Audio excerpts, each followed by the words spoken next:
হরে কৃষ্ণ দর্শক বন্ধুরা, আশা করছি আপনারা সকলেই রাধা মাধবের কৃপায় ভালো আছেন।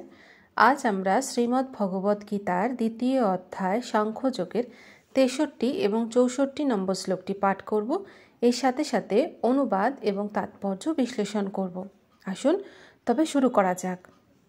ক্রোধাৎ ভবতি সম্মোহ সমোহাৎ স্মৃতিবিভ্রমঃ স্মৃতিভ্রংশৎ বুদ্ধিনাশাঃ বুদ্ধিনাশৎ প্রণশ্যতি।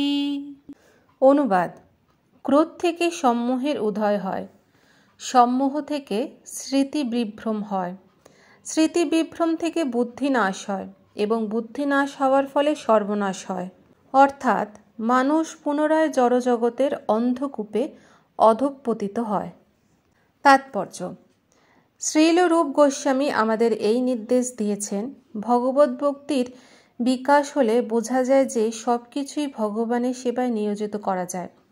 যারা ভগবত তত্ত্ব সম্বন্ধে অজ্ঞ তারা কৃত্রিম উপায়ে জড় বিষয়বস্তুর পরিহার করার চেষ্টা করে এবং ফলস্বরূপ তারা জড়বন্ধন থেকে মুক্তির বাসনা করলেও তাদের হৃদয়ে যথার্থ বৈরাগ্যের উদয় হয় না। তাদের তথাকথিত বৈরাগ্যকে বলা হয় ফল্গু, অর্থাৎ অসার। পক্ষান্তরে ভগবত ভক্ত জানেন কিভাবে সব কিছুই ভগবানের সেবায় ব্যবহার করতে হয়, তাই তিনি আর জড়জগতের চেতনার শিকার হয় না। দৃষ্টান্তস্বরূপ নির্বিশেষবাদীদের মতে ভগবান অথবা পরম তত্ত্ব নিরাকার হবার ফলে খেতে পারেন না। সেই জন্য নির্বিশেষবাদীরা জোর করে ইন্দ্রিয় দমন করবার অভিপ্রায় ভালো খাদ্যসমূহ পরিত্যাগ করার চেষ্টা করে। কিন্তু ভগবত ভক্ত জানেন যে শ্রীকৃষ্ণ পরম ভক্তা এবং ভক্তিভরে যা কিছুই নৈবেদ্য তাকে নিবেদন করা হয় তাই তিনি ভোজন করেন। তাই ভক্ত উৎকৃষ্ট খাদ্যদ্রব্য ভগবানের উদ্দেশ্যে নিবেদন করার পর ভগবানের প্রসাদ রূপে তা গ্রহণ করেন। এভাবে ভগবানকে নিবেদন করার ফলে সব কিছুই চিন্ময় হয়ে ওঠে এবং সেই ভগবত প্রসাদ গ্রহণ করার ফলে অধঃপতনের আর কোনো সম্ভাবনা থাকে না।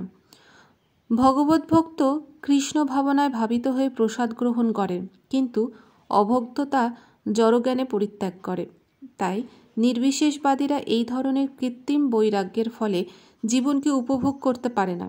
সামান্য উত্তেজনাতেই তাদের সংযমের বাঁধ ভেঙে যায় এবং তারা আবার জড়জগতের আবর্তে পতিত হয়।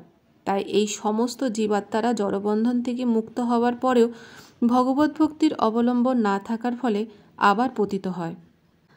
রাগদেশ বিমুক্তস্তু বিষয়ানিন্দ্রিয়শ্চরন আত্মবৈশ্বর্যবিধেয়াত্মা প্রসাদমধিগচ্ছতি। অনুবাদ: সংযত চিত্ত মানুষ প্রিয় বস্তুতে স্বাভাবিক আসক্তি এবং অপ্রিয় বস্তুতে স্বাভাবিক বিদ্বেষ থেকে মুক্ত হয়ে তার বশীভূত ইন্দ্রিয়ের দ্বারা ভগবত ভক্তির অনুশীলন করার মাধ্যমে ভগবানের কৃপা লাভ করেন। তাৎপর্য: ইতিপূর্বে ব্যাখ্যা করা হয়েছে যে কিছু কৃত্রিম উপায়ে বাহ্যিকভাবে ইন্দ্রিয়গুলিকে সংযত করা হলেও ভগবানের দিব্য সেবায় তাদের নিযুক্ত না করা পর্যন্ত প্রতি মুহূর্তেই পতনের সম্ভাবনা থাকে। যদিও ভগবানের ভক্ততে আপাতত দৃষ্টিতে ইন্দ্রিয় পরায়ণ বলে মনে হতে পারে, কিন্তু ভগবানের প্রতি নির্মল ভক্তি লাভ করার ফলে ইন্দ্রিয় পরায়ণ কার্যকলাপের প্রতি তার কোনো আসক্তি থাকে না। ভগবানের ভক্তের একমাত্র চিন্তা হচ্ছে কিভাবে তিনি ভগবানকে তুষ্ট করবেন, এছাড়া আর কোনো বিষয়ে তিনি চিন্তা করেন না। তাই তিনি সমস্ত রকমের আসক্তি ও নিরাসক্তির অতীত। শ্রীকৃষ্ণ চাইলে ভক্ত অনভিপ্রেত অনেক কিছু করতে পারেন, আর শ্রীকৃষ্ণ না চাইলে তিনি তার নিজের প্রীতিসুলভ বাঞ্ছনীয় কর্মও পরিত্যাগ করেন।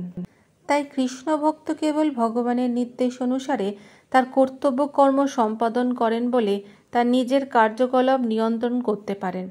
এই ধরনের শুদ্ধ চেতনা লাভ করা যায় ভগবানের অহৈতুকী কৃপার প্রভাবে, যা ভগবত ভক্ত ইন্দ্রিয় পরায়ণ কার্যকলাপে যুক্ত থাকা সত্ত্বেও লাভ করতে পারেন। তাহলে দর্শক বন্ধুরা, এই ছিল আমাদের শ্রীমদ্ ভগবদ গীতার দ্বিতীয় অধ্যায় সাংখ্যযোগের 63 এবং 64 নম্বর শ্লোকের তাৎপর্য। আগামী পর্বে আপনাদের সাথে আবার দেখা হবে পরবর্তী শ্লোক নিয়ে। আপনারা ভালো থাকুন, সুস্থ থাকুন। রাধে রাধে।